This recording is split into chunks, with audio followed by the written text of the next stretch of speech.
All right, let's dive right in. Today, we are talking about a blueprint for making learning truly inclusive. It's called Universal Design for Learning, or UDL for short. And look, this is way more than just another educational buzzword. It's a really powerful framework that's changing how we approach teaching, especially when it comes to adult learners. So to really get what UDL is all about, we're actually going to step outside of the classroom for a minute and out of the sidewalk. You see, the whole origin of this huge idea in education didn't start in a school at all. It started in architecture with a really simple but brilliant solution to a very common problem. I know what you're thinking. A ramp on a sidewalk? What in the world does that have to do with my course design or how I teach adults? And you know what? It's a totally fair question. But the answer? Well, the answer is the key to the entire philosophy behind UDL. It's a simple idea, but it has some pretty profound implications. Okay, this is what's known as the curb cut effect. Think about it. Those ramps, curb cuts, they were originally designed for one specific group, people who use wheelchairs. But who else uses them? Well, parents pushing strollers, delivery people with handcarts, anybody dragging a suitcase, kids on skateboards, the list goes on and on. By designing for the needs of a few, the environment got a whole lot better for everyone.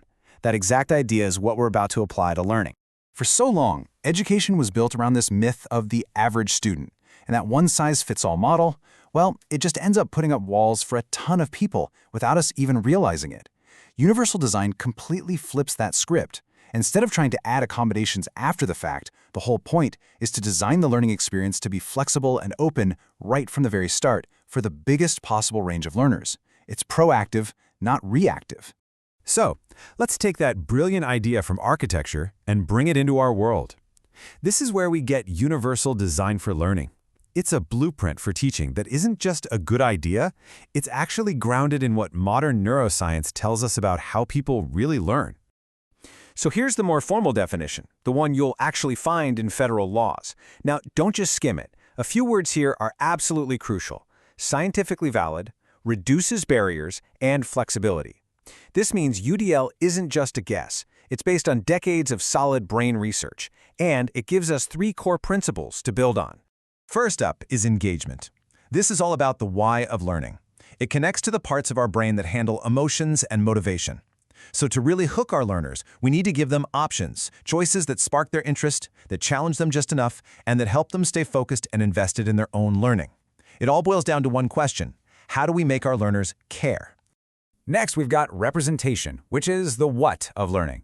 The reality is everyone takes in information differently. So instead of just handing everyone a textbook and calling it a day, we present the same content in lots of different formats. We're talking text, sure, but also audio, video, diagrams, hands-on activities. The goal here is just to make sure that everybody has a fair shot at accessing and understanding the core ideas. And the third piece of the puzzle is action and expression. This is the how of learning. You know, a standard multiple choice test isn't the best way for every single person to show what they've learned. So this principle is all about giving learners options to demonstrate their knowledge. Maybe one person writes an essay, another gives an oral presentation, and a third builds a multimedia project. It's all about flexible ways to show what you know. So here it is all laid out. Engagement is the why, tied to our emotional networks. Representation is the what, tied to how we recognize information. And action and expression is the how, tied to our strategic planning networks. The why, the what, and the how. That's it. That's the blueprint. Okay, so that's the blueprint. It sounds good in theory, right? But does it actually work? Why should you put in the time and energy to use this framework? Well, the evidence is pretty powerful. Let's take a look at the results. Just look at that number, 37.4%. That's the increase in learner performance found in a major study of institutions that really went all in on all 3 UDL principles. I mean, that is a huge leap. It just goes to show that when we design for everyone from the start and get rid of those barriers, students don't just survive, they really truly thrive. This right here is the fundamental shift in thinking. The old way was reactive. A student had to have a documented disability and then ask for special changes to a system that was built to be rigid. UDL is proactive. It works from a social model, which says that a disability is often just a mismatch between a person and their environment. So, what do? We fix the environment, not the student. And you should know, this isn't some fringe academic theory. UDL is actually written into major federal education laws. starting with the Higher Education Opportunity Act back in 2008. It's recommended in national tech plans. This framework is legit. It has serious credibility, and it's here to stay. This quote just nails it, doesn't it? It perfectly captures that big shift in responsibility that UDL demands from us. It's not our job to try and fix the learner. It's our job to fix the learning environment so it works for them. All right, we know what UDL is. We know why it's so effective. Now, for maybe the most important question, how do we actually do this? How do we start using UDL without feeling like we have to completely rebuild everything from scratch? Let's talk about a really practical way to get started. This is the secret. Seriously, you do not need to scrap your entire syllabus and start over.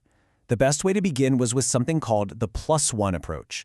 It's all about making small, smart, incremental changes that can have a really big impact.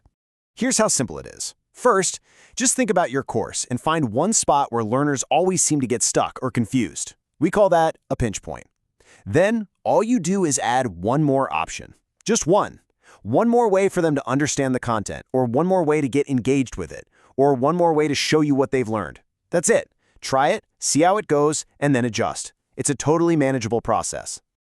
So what does a +1 actually look like in the real world? Well, it could be as simple as providing a transcript for a podcast you assign.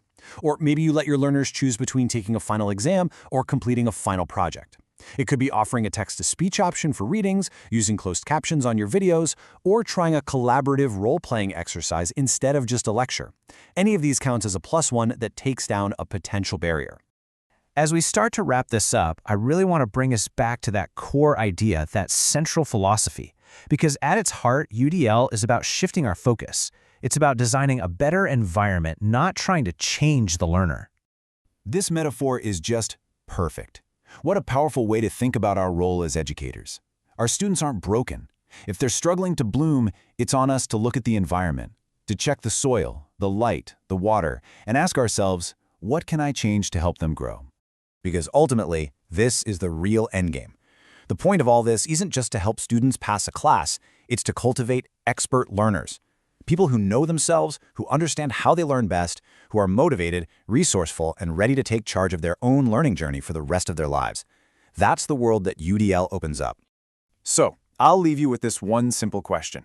Think about your own students, your own courses. Using that +1 idea, what is one barrier, just one, that you can remove for your learners this week? That's it. That's where this whole journey begins.